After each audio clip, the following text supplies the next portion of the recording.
Lectura del Santo Evangelio según San Mateo. Gloria a ti, Señor.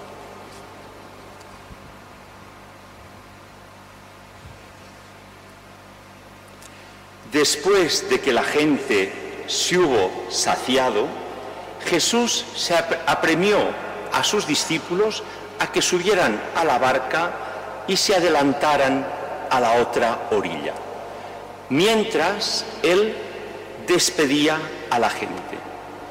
Después de despedir a la gente, Jesús subió al monte, a solas, para orar. Llegada la noche, estaba allí solo. Mientras tanto, la barca iba ya lejos de la tierra, sacudida por las olas, porque el viento era contrario. A la cuarta vela de la noche se les acercó Jesús andando sobre el mar. Los discípulos, viéndole andar sobre el agua, se asustaron y gritaron de miedo, diciendo que era un fantasma. Jesús les dijo enseguida: «Ánimo, soy yo, no tengáis miedo». Pedro le contestó: «Señor, si eres tú, mándame ir sobre el agua». Él le dijo: «Ven». Pedro bajó de la barca y se echó a andar sobre el agua, acercándose a Jesús. Pero al sentir la fuerza del viento, le entró miedo y empezó a hundirse y gritó: «Señor, sálvame». Enseguida Jesús extendió la mano, lo agarró y le dijo: «Hombre de poca fe, ¿por qué has dudado?». En cuanto subieron a la barca, amainó el viento.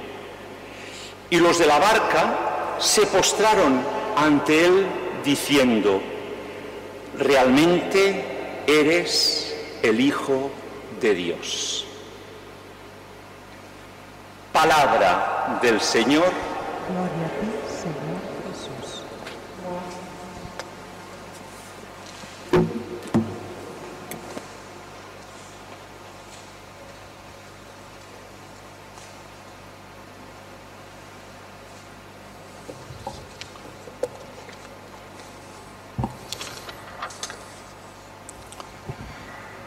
Continuamos el Evangelio del domingo pasado, en el que recordamos el pasaje de que Jesús, viendo a la multitud, sintió compasión y empezó a predicar, a curar, a sanar a los enfermos, y después les dio de comer diciendo: «Dadles, los apóstoles, dadles de comer». Dijeron: «Solo tenemos 5 panes y 2 peces, traedlos». Y bendiciendo al Señor, los multiplicó y sació aquella multitud de personas. Hoy vemos un paso más cuando Jesús llega el momento de despedirse de aquellas personas, se van cada uno a sus lugares y los apóstoles suben a su barca en la que habían llegado hasta aquella orilla y, como costumbre que tenían como pescadores, van con la barca en el mar pescando. Jesús, nos dice el Evangelio, que se quedó tranquilamente despidiendo a la gente, acompañándoles, hablando particularmente con cada uno de ellos, interesados por las preocupaciones, por la situación de cada uno de estos. Un ejemplo muy claro, una enseñanza para nosotros de tener interés por las personas, de saber dar tiempo a las personas, de saber que necesitan muchas veces las personas ser escuchadas. Y a veces pensamos, ¿amar qué es? Pues lógicamente es darse, es gastarse, es apoyar, es ayudar, pero muchas veces es escuchar, dejar que la persona te explique el problema, la situación, y a lo mejor simplemente pues explicándola ya se queda más tranquilo y puede ser que también le podamos decir unas palabras de consuelo, unas palabras de guía, unas palabras pues de enseñanza que pueden ser muy oportunas. Jesús seguro que aprovechaba aquellas situaciones para ir aconsejando, para ir enseñando a cada uno. Y cuando acaba ese cuidado de las personas, dedica su tiempo también a la oración, a ese trato con Dios Padre. Y nos dice el Evangelio muy claramente cómo Jesús a solas subió a la montaña, a ese lugar más elevado, a ese sitio que significa de alguna manera ese encuentro con Dios, el propio Hijo con el Padre, que tiene esa intimidad, esa oración, ese tiempo de contacto, de unión íntima y de enseñarnos también a nosotros de la necesidad que tenemos de tiempo de oración. Especialmente en este tiempo de verano, cada uno de nosotros podemos pensar cuánto tiempo dedico a la oración, cuándo busco ese lugar, ese espacio tranquilo, a solas, delante de Jesús, en el sagrario, en la iglesia cercana a casa o simplemente en la habitación, cerradas las puertas, como dice el Evangelio también, y allí tener ese trato particular con Dios, ese diálogo con Dios que es nuestra oración, ese pensar en las situaciones que nos toca vivir para recibir luz, para que el Señor nos guíe en esos pasos en medio de las dificultades. Jesús vivía y nos da como ejemplo, como enseñanza, ese tiempo de oración que necesitamos. Largo e intenso. Ya estaban a medianoche cuando los apóstoles en la barca, por el viento fuerte, estaba como por las olas zarandeada la barca en la que estaban los apóstoles, y Jesús se les acerca andando sobre el agua. Vaya sorpresa que tienen ver a una persona andando sobre el agua. Piensan, dice el Evangelio, que era un fantasma, es decir, les entra miedo. Y en aquel momento Jesús le dice: tranquilos, no tengáis miedo, soy yo, no soy un fantasma, soy yo mismo. Y Pedro, con iniciativa rápida, dice: si eres el Señor, mándame que yo vaya andando hacia tu encuentro. Y Jesús le dice: ven, con toda paz dice: ven, simplemente esto. Jesús también a nosotros, cuando pasamos momentos difíciles, momentos de tambaleo en nuestra vida, de oscuridad, de dudas, de miedo, Jesús también nos dice: ven, y nos dice que tengamos fuerza, que no tengamos miedo. ¿Por qué? Porque nos dice que andemos sobre el agua. Y uno dice: esto es muy difícil, esto es muy peligroso. Jesús nos está diciendo: tranquilo, confía, cumple lo que yo te digo y te sorprenderás de la eficacia que tiene en la vida. Momentos difíciles de la vida, momentos de duda, momentos oscuros. Jesús nos está pidiendo: confía, cree, ten fe y te sorprenderás de cómo aquello se va solucionando. Seguro, si cada uno de nosotros miramos el pasado de nuestra vida, momentos difíciles, problemas que hemos pasado, cómo Dios nos ha ido guiando, cómo Dios nos ha sorprendido solucionando situaciones que nos parecía imposible y que nos las ha ayudado a superar. Y cómo ha puesto cerca de nosotros quien nos acompañara, quien nos apoyara, quien nos ayudara en ese camino de la vida. Es así, la barca, somos cada uno de nosotros que andamos en medio de ese mar, pero es también imagen de la Iglesia. Todos los cristianos estamos en esa barca que es la Iglesia, en medio de este mundo que es difícil, que hay momentos duros y de dificultad, y que esa barca está guiada por Cristo. Si en esa barca pensamos ir solos, remando, y que por nuestras fuerzas iremos adelante, fallaremos. Si en esa barca contamos y sabemos que está Jesús, que Jesús va con nosotros, que Él nos va guiando, iremos adelante a pesar de las dificultades, a pesar de las situaciones que nos toque vivir. Es así como Jesús nos enseña a saber afrontar con fe, con confianza, con abandono.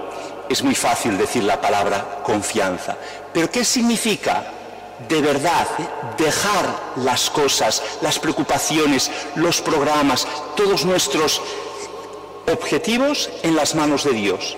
Hacer las cosas sabiendo que Dios es el que tiene la última palabra, es el que nos dará la solución a la situación que nos toca vivir, es el que nos irá guiando por ese camino de la vida con esa confianza, con ese abandono en sus manos.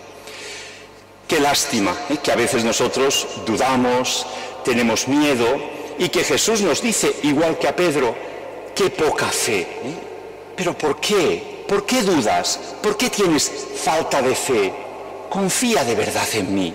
Las pruebas son evidentes. Saber confiar, sabernos, y Él nos ofrece continuamente su mano para agarrarnos, para sacarnos de aquella situación de apuro, de aquella situación difícil, para que vayamos adelante en ese camino de nuestra vida. Se hace presente, se hace el encontradizo en las circunstancias de nuestra vida. Hemos visto en la primera lectura que nos preparaba para este Evangelio como el profeta Elías en la cueva, en unos momentos difíciles, en unos momentos de peligro, que sube a la cueva para esconderse, para estar allí retirado. Dios le dice que se hará presente. Y no pasa en el viento fuerte, ni tampoco en el terremoto, ni en el fuego, sino en la brisa suave, en ese ambiente fresco, agradable, que Dios nos presenta, que Dios se nos hace presente en nuestras vidas. Descubramos en la oración, descubramos en la Eucaristía esa presencia de Dios que nos consuela, que nos apoya, que nos fortalece para seguir adelante en cada uno de los momentos de nuestra vida, para seguir adelante con fidelidad, con firmeza, apoyados de verdad en la roca que es Jesucristo, en la barca que es la Iglesia, que va guiada y que no podemos pensar que esa barca va por otro camino y que nosotros tenemos que ir ni por delante ni por detrás, sino dentro de la barca, obedeciendo, siendo fieles a las enseñanzas que Jesucristo sigue dándonos a través de los pastores de la Iglesia, del Papa, de los obispos, de los sacerdotes, que van guiando, que van llevando adelante ese camino de la Iglesia como una barca que en medio de este mundo supera las dificultades para llegar a su término, llegar donde Dios quiere, que es esa vida eterna a la que pedimos Dios conceda a cada uno de nosotros, y que especialmente hoy también en esta Eucaristía recordamos a Álvaro, un sordo que muchas veces había venido aquí a la Eucaristía, había participado con su esposa también, que hace 3 años la esposa murió, y que le pedimos a Dios que Él, que fue fiel a las enseñanzas de Jesucristo, el que quiso comunicar y transmitir a su familia, a sus hijos, pues las enseñanzas que él había recibido desde pequeño y que llenaban de fe, de amor, de esperanza todos los momentos de su vida, pues que ahora haya llegado con su barca, que es la Iglesia, a buen puerto, a buen término, que es la casa del Padre, donde todos esperamos un día poder gozar para toda la eternidad. Decía el otro día en el funeral de Álvaro, y comentaba y explicaba, decía, a veces algunos sordos, cuando venís aquí y cuando acabamos las actividades, cuando llegáis a casa, alguno me avisa y me dice, ya estoy en casa, ya he llegado a casa, ya he llegado, ya puedes estar tranquilo. Pues yo diría también que cuántas personas, el momento de su muerte es avisarnos y decirnos, ya he llegado a casa, ya estoy con la compañía de Dios Padre, gozando para toda la eternidad del cielo. Si necesita un poquito de de nuestra oración, de nuestro sufragio, de purificar su alma para gozar de esa plenitud de comunión con Dios, por eso esta Eucaristía y la del día del funeral la ofrecemos en sufragio, en recuerdo, por él y por tantos difuntos familiares y amigos que esperamos estén gozando y hayan llegado a buen puerto, porque se han encontrado con Dios, porque han sido capaces de vivir esa comunión ya ahora, vivir con Cristo, para morir con Cristo, para vivir eternamente con Cristo.